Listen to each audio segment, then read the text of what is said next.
என்னங்க அது எப்படி ஆயிப்போச்சு? படுபாவிங்க எல்லாருமா சேர்ந்து உங்களை இந்த நிலைமை கொண்டு வந்து விட்டாங்களே.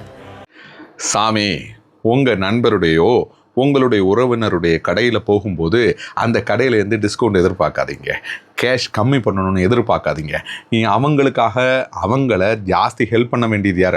அவங்க கூட நிற்க வேண்டியது யார்? அவங்களுக்கு லாபத்தை உருவாக்கி கொடுக்க வேண்டியது யார்? அவங்களுடைய கடனை அடைக்கலைன்னா அவங்க கஷ்டப்படும் போது நீங்களும் கஷ்டப்படுறதாக இருந்தால், உண்மையான நண்பராக இருந்தால், உண்மையான உறவினராக இருந்தால், உறவு இருக்கிறது உண்மையாக இருந்தால், நம்ம நண்பர்களுடைய கடையில் போகும்போது, நம்ம உறவினர்கள் கடையில் போகும்போது டிஸ்கவுண்ட் கேட்கக்கூடாது, சந்தோஷமாக இருக்கக்கூடாது. இன்னொரு கடையில் கூட நம்ம போய் கேட்டுக்கலாம். இன்னொரு கடை நமக்கு தெரியாத கடை, ஒரு வாட்டி தான் நம்ம வாங்குறோம். நம்மளுடைய நண்பர் கடையில் அடிக்கடி போய் டிஸ்கவுண்ட் வாங்கும்போது நம்ம நண்பரை ஹெல்ப் பண்ணலை, தப்பு பண்ணிட்டீங்க சிவாஜி.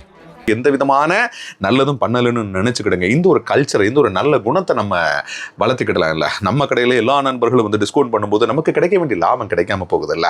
நண்பருக்காக, உறவினருக்காக நாம் இருக்கிறது உண்மையாக இருந்தால் இந்த நல்ல விஷயங்களை நம்ம கடைபிடிச்சாலே போதும், இந்த நல்ல விஷயங்களை நம்ம தெரிஞ்சுக்கிட்டாலே போதும்.